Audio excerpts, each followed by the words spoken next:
अस्सलाम वालेकुम गाइस, कैसे हैं आप सब। उम्मीद है सब ठीक ठाक होंगे, खैर खैरियत से होंगे। काफ़ी दिन से मैं वीडियो नहीं डाल रही थी क्योंकि गर्मी बहुत ज़्यादा है, तो दिल ही नहीं करता कुछ भी करने का। तो खैर आज मैंने सोचा कि क्यों ना ये बिरयानी की वीडियो डाली जाए, क्योंकि इससे ज़्यादा आसान रेसिपी बिरयानी की मुझे नहीं लगता कि कोई हो सकती है। और ये इतने मज़े की यम्मी टेस्टी बिरयानी बनती है कि मैं आपको क्या ही बताऊं। और बहुत ही आसान है बनाने में भी और खाने में भी बहुत ही मज़ेदार है। और बिल्कुल लाइट सी ये बिरयानी जो है ये हमारी होगी तैयार। तो इसके लिए मैंने क्या किया, मैंने लिया तकरीबन ये आधी प्याली दही और इसमें मैंने ऐड किया ये बिरयानी मसाला। साथ इसमें ना मैंने बिल्कुल हल्की सी घर की नमक मिर्च भी ऐड की थी ताकि नमक जो है वो हमारा पूरा हो जाए। दूसरी तरफ ये मेरे पास तकरीबन 1 किलो के करीब चिकन था, ठीक है। इसमें मैंने ये लहसुन अदरक का पेस्ट और ये तकरीबन 2 चम्मच था और साथ हरी मिर्चें इसमें मैंने ऐड की। साथ ही मैंने इसमें आलू बुखारा ऐड किया। साथ ही इसमें मैंने जो है ये दही ऐड कर दिया जिसमें मैंने बिरयानी मसाला मिक्स करके रखा हुआ था। तो इस तरह से ये सारी चीज़ें जो है चिकन में ऐड करने के बाद चिकन को मैंने अच्छी तरह से मैरिनेट करके रख दिया तकरीबन आधे घंटे के लिए। फिर दूसरी तरफ मैंने ये लिया तकरीबन आधा कप ऑयल और इसमें मैंने ना ये 2 प्याज लिए थे, एक लार्ज साइज़ का था और एक मीडियम साइज़ का, ठीक है। इनको मैंने ना इसमें ऐड कर दिया। इसको मैंने बारीक स्लाइसिस में कट किया हुआ था और चावल भी मैंने भिगो के रखे हुए थे। तो प्याज जब हमारा हो गया ना हल्का सा नरम, तो इसमें से मैंने ना आधा प्याज जो है, आधा नहीं बल्कि आधे से थोड़ा सा कम, ये मैंने निकाल लिया। तो बाकी प्याज को जो है वो मैंने थोड़ा सा कलर आने दिया। जब इसका थोड़ा सा पिंक सा कलर आ गया प्याज का, तो इसमें ना मैंने ये तकरीबन 4 टमाटर थे, ये मैंने इसमें ऐड कर दिए ताकि हमारा बिरयानी का मसाला जो है ना वो ज़रा अच्छा सा बन सके।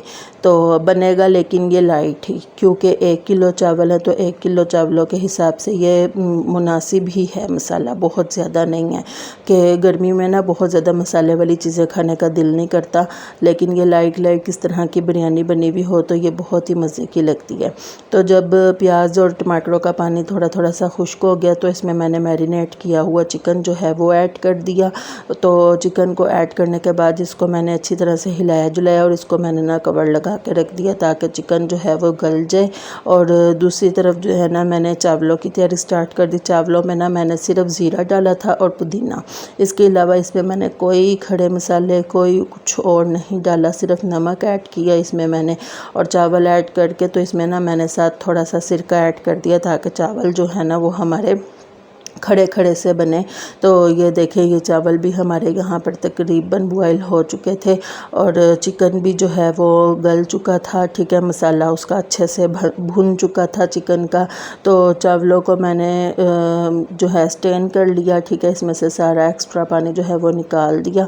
तो ये देखें मज़ेदार से चावल जो है ये हमारे हो गए तैयार। और बिरयानी में ना जो थोड़ा सा एक्स्ट्रा ऑयल था ना वो मैंने नीचे पतीले में डाला इसकी तह लगाने के लिए ताकि चावल जो है वो मेरे नीचे लगे ना और पतीला जो है वो थोड़ा सा ग्रीसी सा हो जाए। तो इसमें इस तरह से मैंने आधे चावल डालकर इनको अच्छे से फैला लिया। तो ना फिर इसमें ना साथ ना मैं दूसरी तरफ क्या कर रही थी, जो मैंने हाफ़ प्याज निकाला था ना उसको मैं ना थोड़े से ऑयल में कर रही थी थोड़ा क्रिस्पी ब्राउन। तो इस तरह से मैंने ना इसमें ये सारा चिकन का मसाला भी ऐड कर दिया, ठीक है। चिकन भी सारा इसमें मैंने ऐड कर दिया। मैंने सिर्फ 2 ही तहें लगाई थी बिरयानी की, बहुत ज़्यादा तहें नहीं लगाई थी। तो इस तरह से फिर ये इसके ऊपर मैंने सारा पुदीना डाला। तो पुदीने के साथ इसका बहुत ही मज़े का टेस्ट आता है। और ये प्याज का तड़का मैंने इसके ऊपर डाला। ये जो प्याज का तड़का मैंने पुदीने के ऊपर और ये चिकन के ऊपर डाला ना, इसने इतने मज़े का फ्लेवर इसमें ऐड किया था कि मैं आपको क्या ही बताऊँ। बहुत ही मज़ेदार यम्मी टेस्टी सा ये जो है ना हमारा तड़का बना था। और फिर इसके ऊपर मैंने बाकी के चावल ऐड किए। बाकी के चावल ऐड करने के बाद इसको मैंने अच्छी तरह से फैलाया। और जो सालन वाली कढ़ाई थी ना मेरी, उसमें मैंने थोड़ा सा पानी ऐड करके तो सारे मसाले को इसके ऊपर जो है ना मैंने फैला लिया। और फिर इसके ऊपर मैंने ना फूड कलर भी जो है वो पानी में ऐड करके तो वो भी मैंने इसके ऊपर डाल दिया और इस तरह से सारा फैला दिया ताकि इसका कलर जो है वो नीचे तक चला जाए और बिरयानी का कलर जो है वो बहुत ही मज़ेदार सा आ जाए। तो इस तरह से फिर इसको मैंने ना 5 मिनट के लिए बल्कि 10 मिनट के लिए इसको मैंने दम पर रख दिया। और दम पर रखने के बाद ये देखें, चावलों को आपने नीचे से ऊपर की तरफ हिलाना ताकि चावल हमारे टूटे ना और बिरयानी का भी अच्छा सा कलर आ जाए और बहुत ही मज़ेदार यम्मी टेस्टी सी ये चिकन बिरयानी जो है हमारी हो गई थी तैयार, बहुत ही मज़ेदार। आप लोग बताइएगा आप लोगों को वीडियो कैसी लगी है, रेसिपी कैसी लगी है। वीडियो को लाइक करें, शेयर करें, चैनल को सब्सक्राइब करें और कमेंट सेक्शन में अपनी राय का इजहार ज़रूर करें। ये बहुत ही लाइट सी बिरयानी बनी थी, मज़ेदार सी। बनाएं, खाएं और इसको एंजॉय करें।